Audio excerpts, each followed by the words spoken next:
Hey Siri, hi. I don't understand. I worked, hi. But I could search the web for it. Hey guys, today we are going to be talking about if the iPhone SE is obsolete or not. While Apple's still selling it at all, they're not selling great. A lot of people really don't like the iPhone SE. So in this video, I am going to be talking about the iPhone SE, saying if I recommend it, or if it's just kind of obsolete, or even if it's not obsolete, because it really isn't. I mean, it's still a semi-new phone.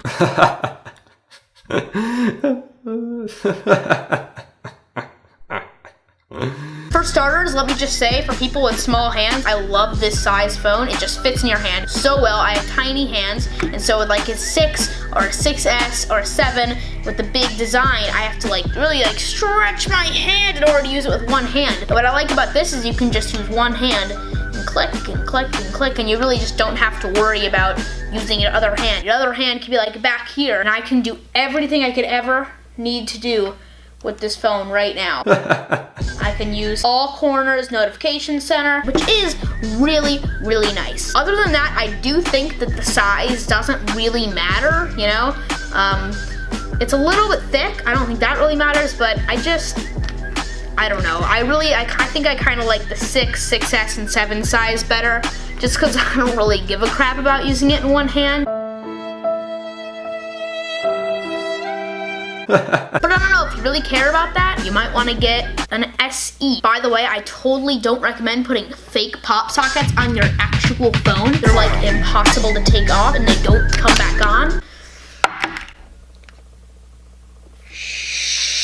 Oh man, God. It's really got a pretty nice design with the speakers and the screen like this, and the back like that. You know, it's just kind of got this Apple classic design that a lot of people really, really like. And it's got a lot going for it. It's got that nice size, you can use it in one hand. It really looks like kind of the classic Apple design. It can do a lot. It can run iOS 10 extremely smoothly, but that's about it. It doesn't have 3D touch. It does have live photos, but it's this weird thing where if you take a photo and then you hold down, not heavy hold down, you just kind of long press, I believe. Long press, and then it turns live. It's just not, yeah, it's not really live photos. It just kind of feels a little plasticky. It doesn't feel as premium really as the iPhone 7, this home button especially. Hear that sound? Do you hear that? That's just a sound that I really don't like. It just doesn't sound premium. It sounds like rubber hitting plastic. Honestly, it's really just kind of an entry-level phone. It's got the A9 chip and the M9 motion compressor. We're on to the A10, but that's okay. I do really like that it doesn't have a camera bump, so when you're placing it on a table, it doesn't stick out a little bit. I kind of hate that, being able to be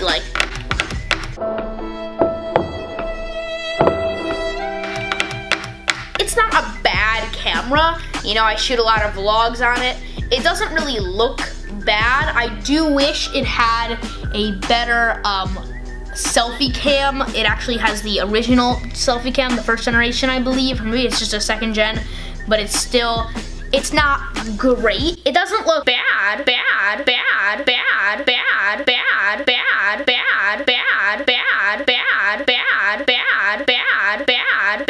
but it just doesn't look great. Just okay at best. And considering I use it so much for vlogging, I'm constantly, vlogging and stuff, to have it look just okay, it's a little annoying. Although I do say, if you're looking for a phone of this size, this definitely has the best camera of any phone of this size. Most other phones that are this size, that are Apple 5S, 5, not good cameras.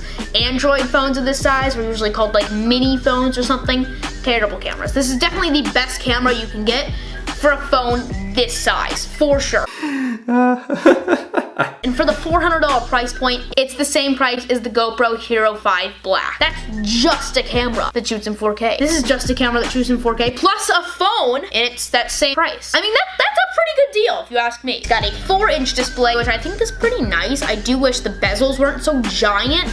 And you can see on the display, you can actually see the white bezel, and there's that black line in between the display and the bezel, and then there's a giant bezel before the actual this part, and then there's this little gold around it. It's just the bezels are a little bit too much. It's like that old iMac that had the black bezel and then the silver bezel, and then that other bezel that went around it that just looks terrible. It's not OLED, but that's none of the iPhones are. That's pretty much it for this video. If you enjoyed it, make sure to click that like button, click the subscribe button. I am setting a goal for this year. I am hoping to be at 300 subscribers by the end of the year. That would just be insane. If we could get 45 likes in this video, that would just be awesome. Make sure to hit that bell, and that way you can get notifications whenever I upload a new video, which is every single day by 3 o'clock. See you guys tomorrow. Trish.